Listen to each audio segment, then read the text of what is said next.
Eco Tejas world class electric bike అతి తక్కువ ధరలోనే.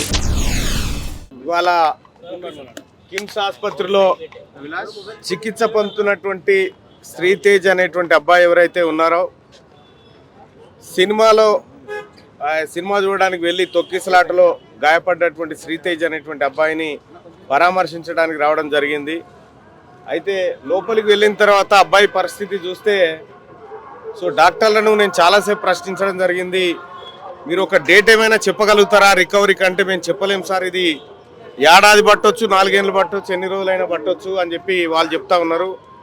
అబ్బాయి కంప్లీట్గా అంటే కాన్షియస్లో లేడు, కేవలం మనిషి మాత్రమే కదులుతూ ఉన్నాడు తప్ప మిగతా అతని బ్రెయిన్కి మేజర్గా డ్యామేజ్ అయినట్టుగా డాక్టర్లు చెప్తా ఉన్నారు.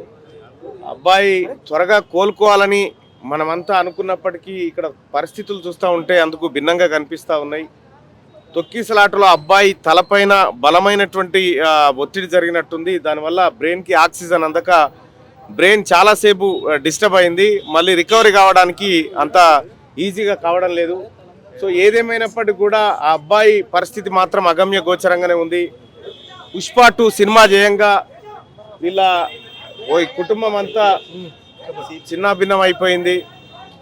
మరి సినిమా వాళ్ళు ఎంతమంది వస్తున్నారు, ఏం చేస్తున్నారని తెలియదు. కానీ మొత్తానికైతే ఈ బెనిఫిట్ షోలు, ఈ షోలు, ఆ షోలు అని చెప్పి ఈ కార్యక్రమాలు పెట్టి అభిమానులు ప్రజల ప్రాణాలతో చెలగాట మాడుతూ ఉన్నాయి సినిమా రంగాలు. ఈ అంశం మీద కూడా రేపు సభలో మాట్లాడాలనేటువంటి ఉద్దేశంతో ఇవాళ ప్రత్యక్షంగా చూసుకోవడానికి వచ్చిన, రేపు మండల్లో ఈ అంశం పైన మాట్లాడతా, ఈ సినిమాలు, బెనిఫిట్ షోలు, తద్వారా ఏది ప్రజల ప్రాణాలంటే లెక్క లేకుండా వ్యవహరిస్తున్నటువంటి సినీ పరిశ్రమ, వీటన్నిటి గురించి రేపు మాట్లాడడం కోసం ఇవాళ అబ్బాయిని చూడడం జరిగింది. అలాగే వాళ్ళ తండ్రి గారిని, ఆ పాపను కూడా పరామర్శించడం జరిగింది. నేను ఏదో పేపర్లో క్లిప్ చూసినా 1400-1500 కోట్లు కలెక్ట్ చేసింది పుష్ప అని చెప్పి,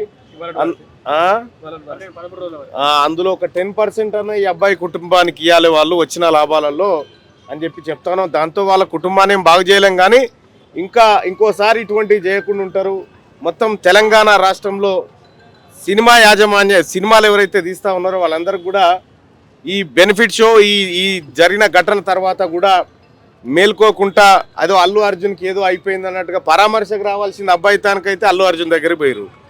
ఈ సినిమా వాళ్ళకు కూడా ఒక మాట ఏంటంటే, అల్లు అర్జున్కి ఏం కాలేదు, ఆయననేం ఎలకలు కొరకలే, ఆయననేం ఎవడు గిచ్చలే, ఇక్కడ పరామర్శకు రావాల్సినటువంటి చోటికి రాకుండా అల్లు అర్జున్కి ఏదో అయిపోయిందని చెప్పి మీరు ఆయన మెప్పు కోసమో దేనికోసమో పోతా ఉన్నారు.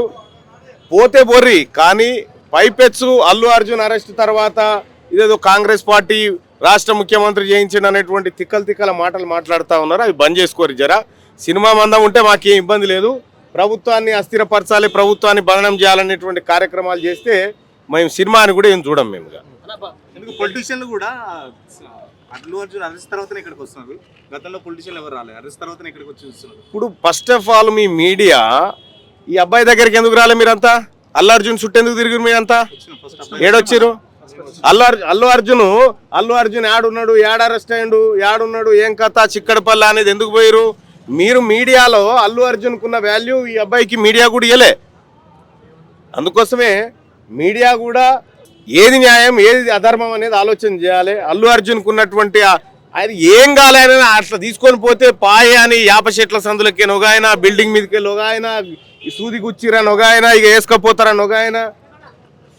ప్రజల ప్రాణాలు చాలా ఇంపార్టెంట్. అల్లు అర్జున్ అయినా ఎవరైనా కూడా మంచోళ్ళే. Thank you. ఇంక ఇచ్చుడు ఎక్కడిదిగా, ఎవరికి ఇచ్చేదే లేదు బెనిఫిట్ షోలో.